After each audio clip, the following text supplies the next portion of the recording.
രണ്ടാഴ്ച മുമ്പ് ഒരു ഇൻട്രസ്റ്റിംഗ് ആയിട്ടുള്ള പേഴ്സണാലിറ്റിയെ പരിചയപ്പെട്ടു. അദ്ദേഹം വർഷങ്ങളായിട്ട് ഓസ്ട്രേലിയയിലാണ്, അവിടെ ബിസിനസ്സാണ്. അപ്പോൾ കുറച്ചധികം വർഷങ്ങൾക്ക് മുമ്പ് അദ്ദേഹം നാട്ടിൽ അവധിക്ക് വന്നപ്പോൾ അവിടുത്തെ വികാരിച്ചനെ മനുഷ്യനെ ഒരു സ്ഥലം കാണിക്കാൻ കൊണ്ടുപോയി. എന്നിട്ട് പറഞ്ഞു, എടോ ഇവിടെ കുറച്ച് സ്ഥലം, ഒരു 3 സെൻറ്റ് സ്ഥലം നമുക്കൊന്ന് വാങ്ങിക്കണം. കാരണം ഇവിടെയുള്ള ആൾക്കാർ കടത്ത് കിടന്നിട്ട് വേണം നമ്മുടെ ഇടവപ്പള്ളിയിൽ വരാൻ. ഒരു ചെറിയൊരു പള്ളി ഇവിടെ പണിത് കഴിഞ്ഞാൽ അവർക്ക് സഹായമാണ്. അപ്പോൾ ഈ മനുഷ്യൻ ചോദിച്ചാൽ, അച്ഛൻ ഇവിടെ മൊത്തം എത്ര സെൻറ്റ് സ്ഥലമുണ്ട്? അതൊരു 19 സെൻറ്റ് സ്ഥലം ഉണ്ടാവും.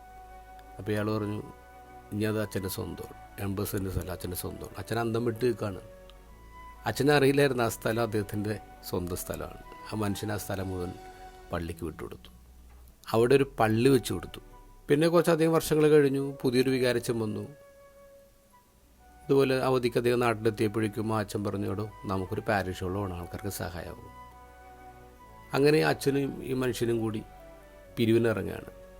കുറേ അധികം പൈസ കിട്ടുമെന്ന് വിചാരിച്ച സ്ഥലത്തൊക്കെ വളരെ 1000-2000 വെച്ചൊക്കെ കിട്ടുന്നുള്ളൂ. ഇപ്പോൾ ഇവർ രണ്ടുപേരും നിരാശപ്പെട്ടിട്ട് വിചാരിച്ചൻ പറഞ്ഞു, ഈ പ്രോജക്റ്റ് വേണ്ടോ, നമുക്ക് പൈസ ഇല്ല, നടത്തണ്ട. ആ പ്രോജക്റ്റ് നിർത്തിവെച്ചു. അവധി കഴിഞ്ഞ് ഈ മനുഷ്യൻ തിരിച്ച് ഓസ്ട്രേലിയയിലേക്ക് പോയി. അവിടെ ചെന്നിട്ട് ഇയാളുടെ ഉള്ളിൽ മുഴുവൻ ഈ ചിന്തയാണ്, ഒരു പാരിഷ് ഹോൾ പണിയാണ്. ഒരു ദിവസം രാവിലെ ബാത്റൂമിൽ ഇങ്ങനെ പല്ല് വെച്ചുകൊണ്ടിരിക്കുമ്പോൾ ഈ മനുഷ്യന് പെട്ടെന്ന് എന്ത് തോന്നുന്നു, അതെന്താ, അത് നിനക്ക് ചെയ്തുകൂടെ? ഇതേ വൈഫിനോട് പറഞ്ഞു. പിന്നെ വിചാരിച്ചനെ ഫോൺ ചെയ്ത് പറഞ്ഞു, അച്ഛാ പരിപാടി തുടങ്ങിക്കോ, ഞാൻ ചെയ്തോളാം. അപ്പം അച്ഛൻ പറഞ്ഞോടൂ, എനിക്കെന്താ വട്ടായ, തൻ്റെ സിറ്റുവേഷൻ എനിക്കറിയാം, തന്നെ ഈ ഭാര്യയുടെ തലയിൽ വെക്കല്ലേ. ആൾ പറഞ്ഞില്ല അച്ഛാ, അച്ഛൻ പണി തുടങ്ങി, കംപ്ലീറ്റ് ചെയ്തു. 10 പൈസ കയ്യിലില്ലായിരുന്നെങ്കിൽ കംപ്ലീറ്റ് ചെയ്തു. Crazy idea.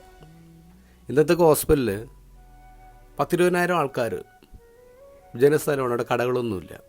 നേരെ ഇരുട്ടി തുടങ്ങി. അപ്പോൾ ശിഷ്യന്മാർ പറഞ്ഞു, നമുക്കിവരെ പറഞ്ഞു വിടാം. ഈശോ പറഞ്ഞു വിടണ്ട, നിങ്ങൾ എന്നെ ഭക്ഷണം കൊടുക്കുക. അപ്പോൾ അവർ പറഞ്ഞു, 5 അപ്പോൾ 2 മീനേ കയ്യിലുള്ളൂ. ഈശോ പറഞ്ഞു, എൻ്റെ അടുത്തുണ്ടാ. അപ്പോൾ ശിഷ്യന്മാർ ഉറപ്പായിട്ടും പറഞ്ഞിട്ടുണ്ടാവും, ക്രേസി ഐഡിയ. പക്ഷെ അവിടെ വലിയ അത്ഭുതം നടക്കുകയാണ്. നിങ്ങളുടെ ആരെങ്കിലും നിങ്ങളുടെ ഐഡിയ ക്രേസിയാണെന്ന് പറഞ്ഞിട്ടുണ്ടോ? സങ്കടപ്പെടേണ്ട.